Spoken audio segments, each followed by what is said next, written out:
Well, hello, friends. It's Miss Kristina at the Corona Public Library getting ready for another virtual preschool story time. And today I am super excited. We are going to be reading about fairies. You ready? Me too.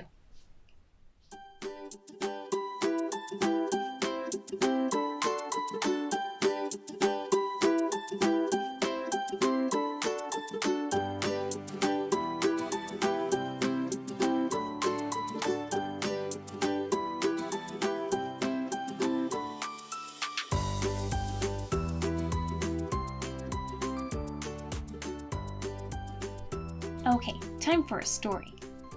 This time, we're going to read Imelda and the Goblin King by Briony May Smith. There once was a girl called Imelda, and all her life she lived next to a wood. But this was no ordinary wood, because among the whispering trees and enchanted groves, a fairy queen and her friendly fairy folk dwelled. These blueberries make your hair change color, but be careful.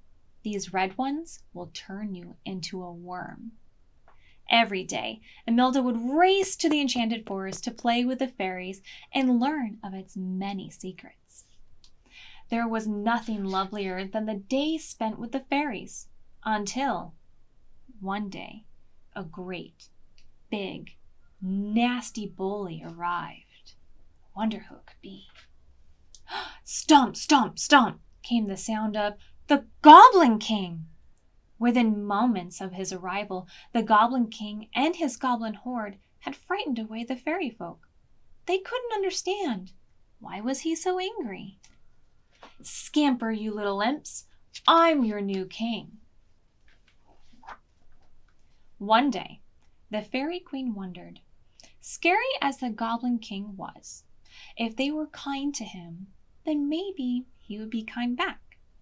The fairies all agreed to invite him to a fairy solstice. After all, it's a very important celebration. Please do share in our feast. The day of the fairy solstice arrived, and the Goblin King came, but the fairies' kindness seemed to have made no difference. His scowl was as sour as ever. And so were his manners. The fairies could only watch in astonishment as the Goblin King gobbled up the whole feast. Every plateful, every mouthful, every single crumb. The Goblin King towered above the fairy queen in fury. No one told him what to do. He leapt to his feet and smashed up the feast and grabbed the queen too. Enough, you greedy so-and-so. I thought this meal was for me, he replied. I don't share with anyone. He carried her off deep into the woods and imprisoned her in a cage. I don't share food, and I don't share a throne. There's only one ruler of this forest, and it's me.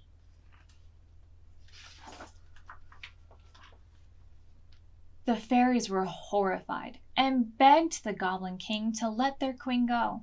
He ignored their cries and ordered the goblins to chase them away. The fairies knew there was only one person who could help them. Who do you think can help them? Let's find out. When Imelda heard what had happened, she called all her fairy friends together and asked them what they knew about the Goblin King. It was clear enough that the Goblin King wasn't sharing the forest with anyone, and before long, they had come up with a plan. Grumpy, mean, he's loud. Yes, she replied, he's all of those things, but most of all, he's greedy. A pie would be baked, half of it with blueberries, and half of it with the red ones. If the Goblin King was nice and ready to share, Imelda would slice a piece from the blue side, and he'd be fine. But if he was mean and greedy, He'd eat the whole lot, red berries and all. Do you remember what the red berries do? With the freshly baked pie, Imelda and the fairies sped through the trees. They ran deeper and deeper into the woods until they reached the Goblin King's lair. Imelda trembled with fright as she approached the Goblin King. "What have you got there, little one?" he said. His eyes watched the pie, and he licked his lips as the delicious smell wafted towards him. A pie! I thought we might share it. If you could please let the Fairy Queen go." The greedy goblin laughed. The pie looked too delicious to resist. He grabbed the pie and gobbled it up in one bite. "I don't share," he said.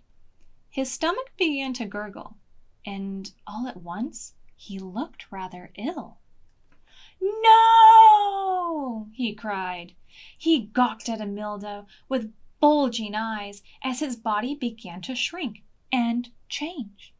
He cried out, and just like that, he was transformed into... What does he get transformed into? A wiggling, squiggling, puny little worm. "You had a chance," she said. "Now you won't bully or bother anyone in this forest again." Imelda smiled triumphantly. The little goblins were free. They all cheered as they presented the Goblin King's crown of oak leaves to their new queen. From then on, no one ever feared the nasty Goblin King's stomp, stomp, stomp. The bully was gone, and the forest folk could happily share their forest together, with the Queen of the Fairies and Queen Imelda of the Goblins, ruling side by side. "I think it's time we all get along," Imelda said. The end. Okay, time for a song. So we're going to do a new song called Zoom, Zoom, Zoom, and we're going to fly away to the moon. So get your rocket ships out, and let's go. Attention all astronauts, please report to the rocket ship and prepare yourselves for blast off. Thank you. Zoom, zoom, zoom, we're going to the moon. Zoom, zoom, zoom, we're going to the moon. If you wanna take the trip, climb aboard my rocket ship. Zoom, zoom, zoom, we're going to the moon. 9, 8, 7, 6, 5, 4, 3, 2, 1. We have blast off. Zoom, zoom, zoom, we're going to the moon. Zoom, zoom, zoom, we're going to the moon. If you wanna take the trip, climb aboard my rocket ship. Zoom, zoom, zoom, we're going to the moon.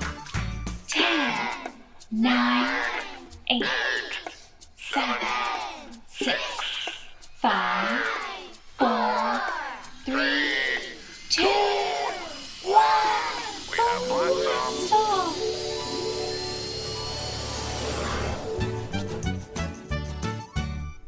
Okay, time for a story. Now we're going to read A Fairy Friend by Sue Flies. There are fairies in the sky all around you. Fairies fly.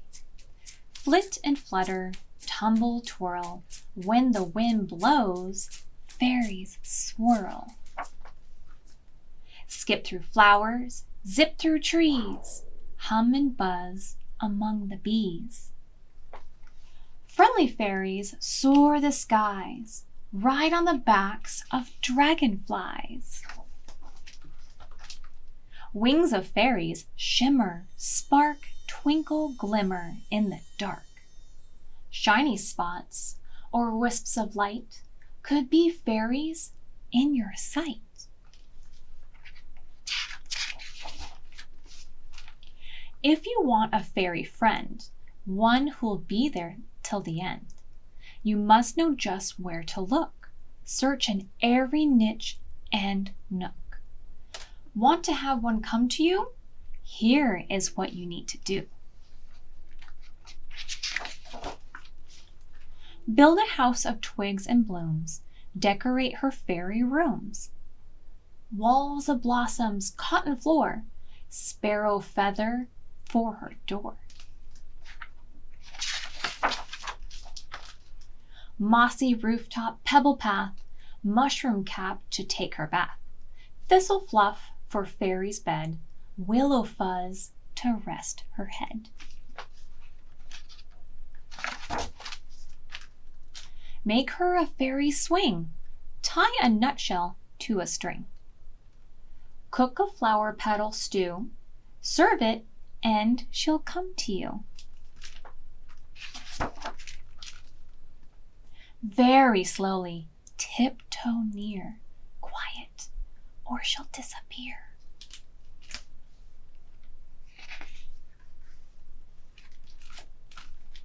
Gently offer out your hand. Name your fairy and she'll land.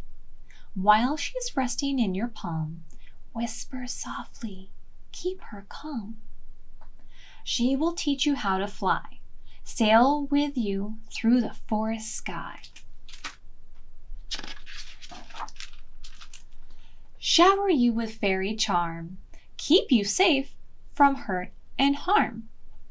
Forever friends you two will be, fairy kin and fancy free.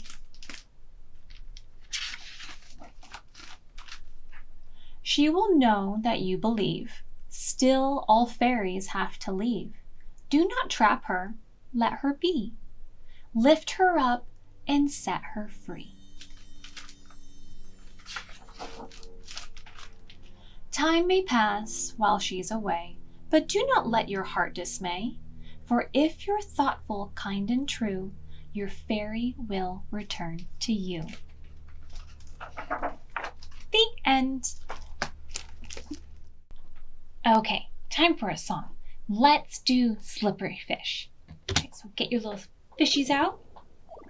Get swimming.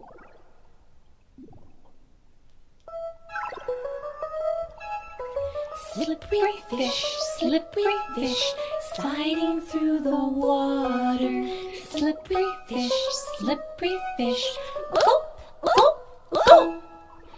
Oh no, it's been eaten by a octopus, squiggling in the water.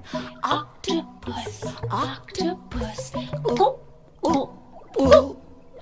Oh no, it's been eaten by a tuna fish, splashing through the water. Tuna fish, go, go, go. Oh no, it's been eaten by a great white shark, lurking in the water. Great white shark, go, go, go. Oh no, it's been eaten by a humongous whale, spouting in the water. Humongous whale.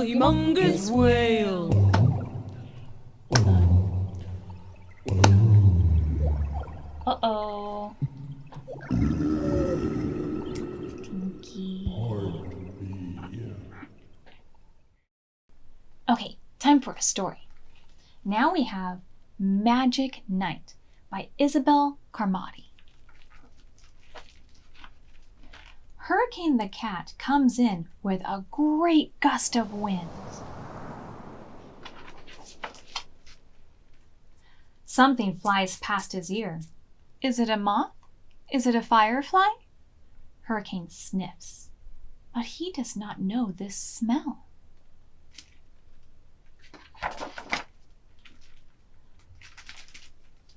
Something strange has gotten into his house, and things are beginning to change.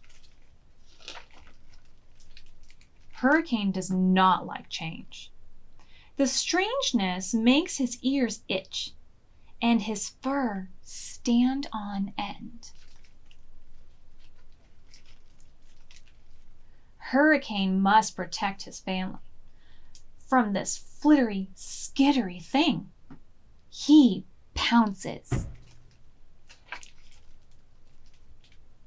He has it between his paws. It's soft. He touches it with his tongue. It's sweet. Is it for cats? He wonders. Is it for eating? He thinks.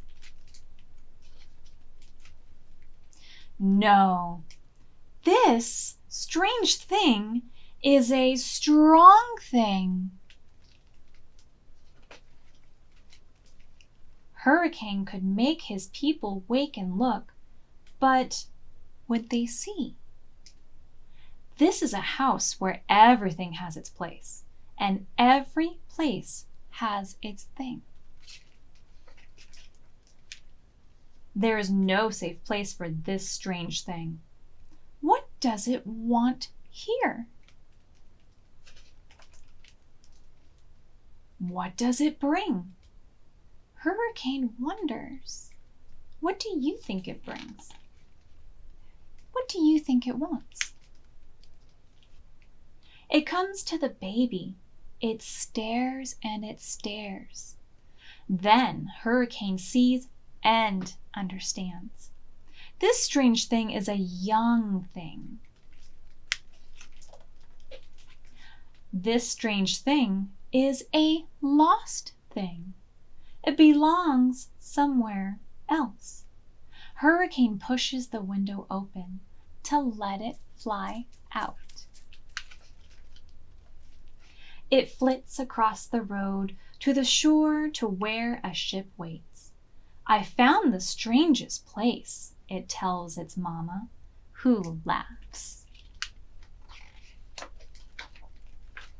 Hurricane watches them sail away and hopes the strange thing will return some magic night. The end.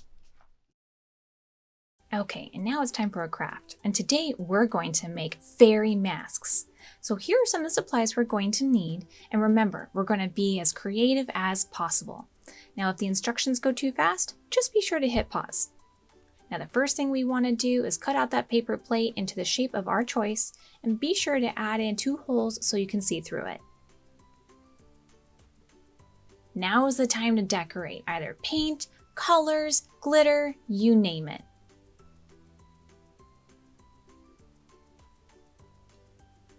Now is the time where we're going to have an adult help us punch 2 holes on the side so we can make it a headband. And that's it for today. And don't forget, we got lots of other story times on our channel or ebooks, and you can even do the click, park, and pick up, or you can make an appointment to browse the bookshelves yourself. See you next time.